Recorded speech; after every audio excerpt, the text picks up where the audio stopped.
ગુજરાતમાં સ્થાનિક સ્વરાજ્યની ચૂંટણીની ગરમી ચરમસીમાએ પહોંચી છે। રાજકીય પક્ષો દ્વારા ટિકિટ કપાતા કેટલાક દાવેદારો નારાજ થયા છે, ત્યારે ભરૂચ ભાજપમાં રાજકીય ખળભળાટ મચી જવા પામ્યો છે।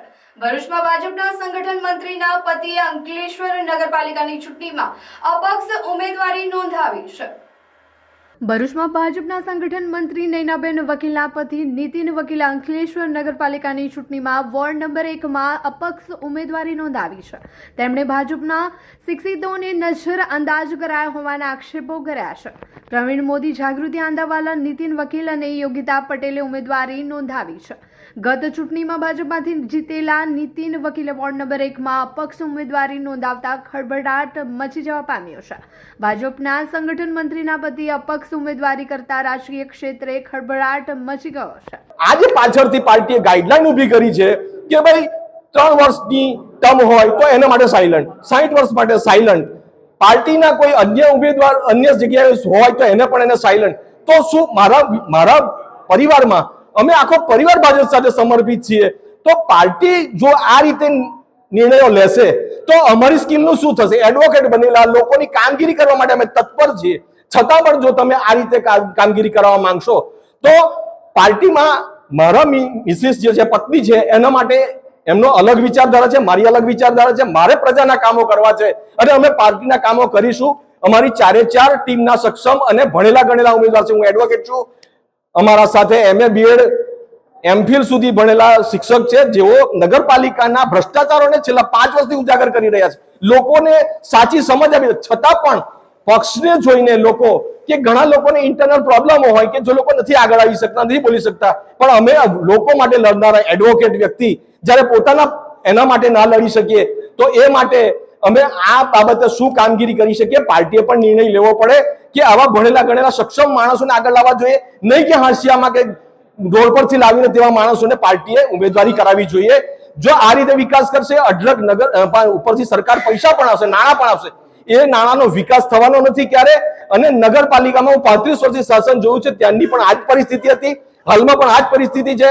મારા પત્રકાર મિત્રો પણ ઘણીવાર આઇસોલેટેડ સમાચારો છાપે છે, તેમાં પણ મને દુઃખ થાય છે કે ભાઈ આવા સમાચાર આજની પરિસ્થિતિમાં, વર્તમાન પરિસ્થિતિમાં આપવા પડે।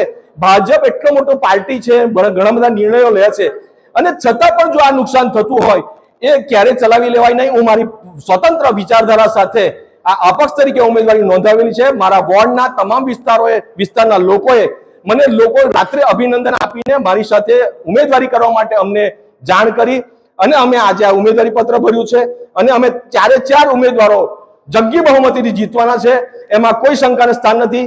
અને નગરપાલિકાના એવું નથી કે ખાલી 1 નંબરના વોર્ડમાં, અમે 9 વોર્ડમાં કામ કરીશું। પ્રજાના કોઈ પણ પ્રશ્નો હશે એને રાત્રે 2 વાગે ફોન આવશે તો પણ અમે તે પ્રશ્ન માટે ત્યાં વાચા આપવા માટે ઊભા છીએ। અમે અડીખમ છીએ, કોઈ પણ પાર્ટી સાથે અમારું ગઠબંધન નથી। લોકો ખોટી વાતો કરતા હશે કે આ પાર્ટી સાથે છે, પેલી પાર્ટી સાથે છે, અમારે કોઈ પાર્ટી સાથે ગઠબંધન નથી અને ભવિષ્યમાં પણ માનો કે અમે કોઈ પણ જાતે કોઈ પણ પાર્ટી સાથે અમે જોડાવાના નથી। અસ્તુ, વંદે માતરમ। જે અત્યારે ગયા અઢી વર્ષની અંદર શાસનની અંદર મોટા પાયે ભ્રષ્ટાચાર, ગેરરીતિઓ થયેલી હતી તેને અમે ઉજાગર કરેલી હતી અને હવે વધુ ઉજાગર કરવા માટે અમારે અંદર આવવું જરૂરી હતું અને અમે નક્કી કર્યું અને અમારા વોર્ડ નંબર 1ની પ્રજાએ નક્કી કર્યું કે તમે બધા ઊભા રહો, પ્રજાના ટેક્સના પૈસા અમારે બચાવવા છે, જે ભ્રષ્ટાચાર કરે છે તેને અમારે ઉજાગર કરવો છે। ગઈ ટર્મની અંદર જે શૌચાલય કૌભાંડ લગભગ 1.5 થી 2 કરોડ રૂપિયાનું થયું હતું એને અમે ઉજાગર કરેલું છે અને હવે પછી અમારું આયોજન પણ એ જ છે કે એક ઉમ્મીદ સંસ્થા બનાવેલી હતી અને એની અંદર બેરોજગારીઓને તાલીમ આપવામાં આવતી હતી। એ તાલીમની અંદર 65 લાખ રૂપિયાની ગ્રાન્ટ આવી હતી, સરકારે આપી હતી અને એ પૈસા ઉધારી દેવામાં આવેલા છે, જે તેના ખાતામાં ગયા નથી। આજે પણ અમારી પાસે એના ડોક્યુમેન્ટ મોજૂદ છે અને અમે એ લોકોના પણ ઇન્ટરવ્યૂ લીધા છે કે તમને પૈસા મળ્યા છે કે ના। તો અમારા પછી હવેનું આયોજન આ છે।